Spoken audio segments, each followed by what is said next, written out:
무서운 아이들 장콕토 지음. 이 소설은 미술, 문학, 영화, 연극에 다재다능한 장콕토가 아편 중독을 치료하기 위하여 17일 동안 쓴 책이라고 합니다. 장콕토는 1889년 프랑스에서 태어났으며 소설이나 평론보다는 시를 주로 쓰는 작가였습니다. 모든 작품을 시로 승화시키는 시인이었기에 이 작품 또한 소설시라고 보는 게 맞습니다. 옴기니 오영환님은 해설에서 다음과 같은 말을 남기고 있습니다. 시인 콕토는 특히 소년기의 동심을 귀중히 여기지만 이것은 천진난만한 어린아이들의 깨끗한 생활이나 그 정신을 사랑하기 때문이 아니고 소년기에는 증오와 질투에 비통한 고뇌가 있으며 어른들의 세계와는 또 다른 비극성이 있기 때문이다. 다만 어린아이들은 명확한 의식 없이 사랑과 증오의 비극을 되풀이하며 꿈과 현실을 혼돈하고 독특한 방법으로 시의 세계를 이룩한다는 것이다. 이러한 어린아이들의 시의 세계를 그린 것이 작품 무서운 아이들인 듯합니다. 이 소설시는 콩도르세 중학교의 운동장에서 벌어진 눈싸움 장면에서부터 시작됩니다. 이야기가 시작되는 장소는 네덜란드이며 시기는 1900년대 초기 정도가 아닐까 싶습니다. 간혹 문장을 건너뛰기 함에 있어 이해가 잘 안 될 수도 있습니다. 그 점 양해 바랍니다. 그럼 소설 속으로 들어가 보겠습니다. 시테 몽티에는 암스테르담 거리와 클리시 거리 사이에 끼어 있었다. 클리시 거리에서 가려면 철망을 빠져나가게 되고 암스테르담 거리에서는 항상 걱정되는 정문과 건물 사이에 난 홍해문을 지나게 된다. 그날 저녁은 눈이 내렸다. 간밤부터 내린 눈은 몰라보게 다른 세상을 만들어 놓았다. 사실 15분부터 전투놀이가 벌어져 현관을 넘나들기에도 위태로울 정도였다. 다르즐로 만났니? 응. 아냐, 몰라. 대답을 한 것은 짝패와 함께 최초의 부상자를 부축하여 시태에서 현관까지 데려온 학생이었다. 부상자는 손수건으로 무릎을 쳐매고 전우들의 어깨에 매달려 껑충껑충 한 발로 뛰고 있었다. 질문한 소녀는 파리한 얼굴에 서글픈 눈매를 하고 있었다. 소녀는 눈싸움이 벌어진 쪽으로 뛰어갔다. 폴이라는 소녀는 다르즐로를 찾아다니던 중 다르즐로가 던진 눈덩이에 맞아 쓰러집니다. 입에서는 피가 흐르고 호흡을 제대로 하지도 못합니다.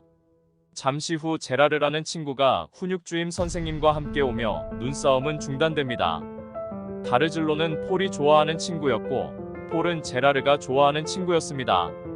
폴은 평상시 호흡이 좋지 않았고 허약하며 파리하게 보이는 소년이었습니다.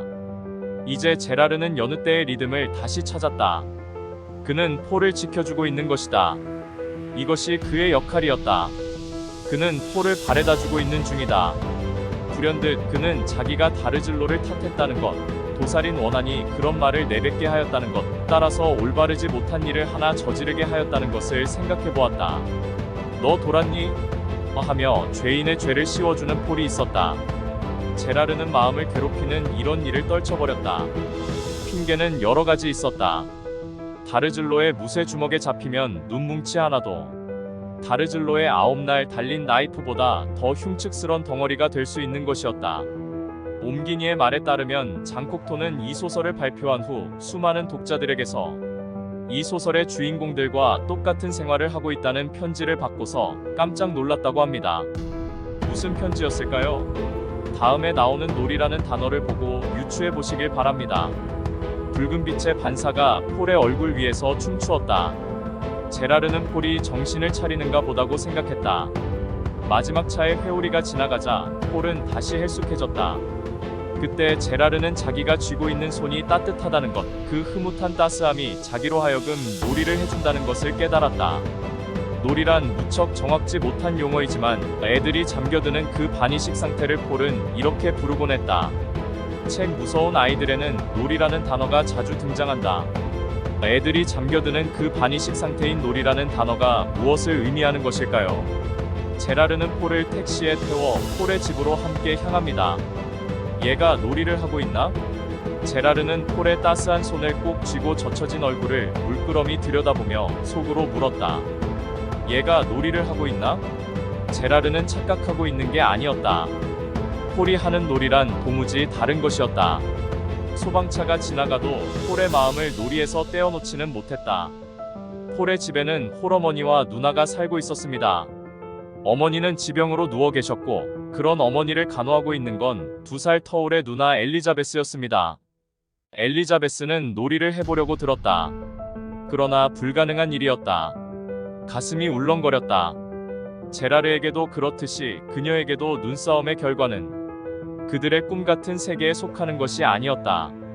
놀이는 과연 무슨 의미를 지니고 있는 것일까요? 계속 꼬리에 꼬리를 무는 궁금증이 생겼습니다. 아침에 다르즐로는 교장실로 불려갔다.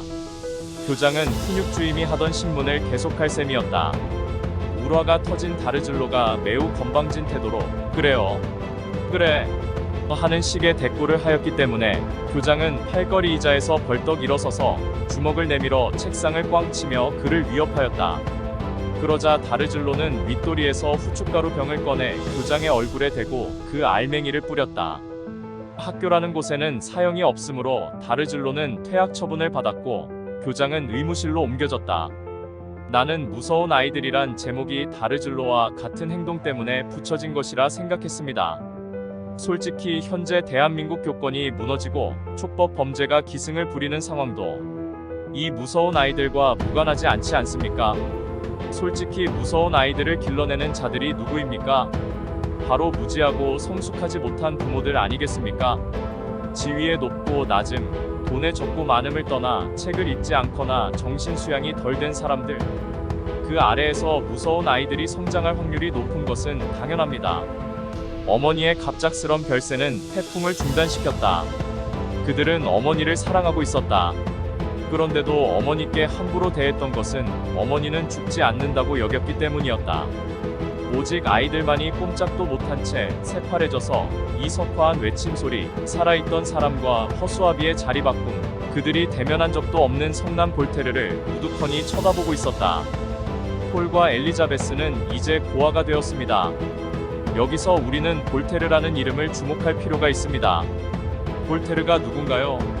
제 올린 영상 중에 2편의 볼테르의 작품이 있습니다. 철학 편지와 책 3명의 사기꾼 모세, 예수, 마호메트를 보면 프랑스 철학자 볼테르가 얼마나 기독교에 대해 비판적인 무신론자인지 잘 알 수 있을 것입니다. 다시 말해 장콕토 또한 볼테르를 통해서 간단하게 죽음은 구원 따위는 생각할 필요가 없다는 것을 나타내는 시적 표현인 셈입니다. 오래전에 장난은 확대되기 시작했다. 홀, 거리, 해변, 꽃밭, 어디 할 것 없이 장난의 영토는 퍼져갔다. 엘리자베스는 제라르에게 자기네들을 원조해야 한다고 억지를 썼다. 아기찬 이 왈패들은 흩어졌다간 한데 어울려 줄다름치고 기어다니다간 도사려 앉고 미소를 띠다간 흉측하게 찡그리는 둥 갖은 황당함을 다 엮어내는 것이었다. 혹시 놀이라는 게 천방지축 개념 없이 떠들고 놀아나는 걸 말하는 것일까요? 아니면 아편이나 마약은 아닐까 하는 의심도 되었습니다. 삼촌이 여행을 가거나 공장을 시찰하러 나갈 때마다 제라르는 몽마르트 거리에 머물렀다. 그는 쿠션을 쌓아 올린 잠자리에서 자고 낡은 외투들로 덮어 씌워졌다. 정면에는 오누이의 침대가 마치 무대처럼 그를 내려다보고 있었다. 이 무대의 조명이 발단이었고 그에 따라 연극이 벌어지는 것이었다. 어머니가 죽고 몸이 허약해 더 이상 학교를 다니지 못하는 폴의 사정 때문에 엘리자베스는 취업을 하기로 결정합니다. 제라르가 소개해준 위상실이었습니다. 마네킹 모델을 하며 자기와 처지가 비슷한 고아 출신 아가트라는 소녀와 친분을 쌓습니다. 4명의 고아는 거기서 제각기 속셈을 차렸다. 엘리자베스는 자기들의 대화를 뒤얽히게 하는 방법을 발견하였고 제라르는 그 틈에 숨을 돌리게 되었다. 아가트는 폴의 거만스러움에 현혹되었고 폴은 자기 자신의 거만스러움에 현혹되었다. 놀이에 대한 단서가 드디어 드러나는 것일까요? 그러다가고 정신적인 착란이 가셔지면 평형이 다시금 자리 잡히면서 그녀의 의욕도 사라져버리고 마음을 차분하게 하였다. 그러나 마약은 존재했다. 엘리자베스와 폴은 그들의 피 속에 불가사의한 이물질을 품은 채 태어났던 것이다. 마약이란 주기적으로 작동하면서 외면적인 양상을 차츰차츰 변화시키는 것이다. 놀이란 마약을 뜻하는 것이었을까요? 무서운 아이들에는 폭력과 절도, 마약 같은 범죄가 떠오를 수밖에 없습니다. 하지만 여러분들이 책 무서운 아이들의 결말을 맞이할 때는 상상치 못한 반전을 맞이할 수도 있습니다. 물론 지금까지 전개된 이야기들을 잘 살펴보면 놀이의 의미라든가 제목 무서운 아이들의 의미를 바로 유추해낼 수도 있습니다. 지금까지 캔디맨의 고전 여행이었습니다. 그럼 다음 고전 여행에서 인사드리겠습니다. 감사합니다.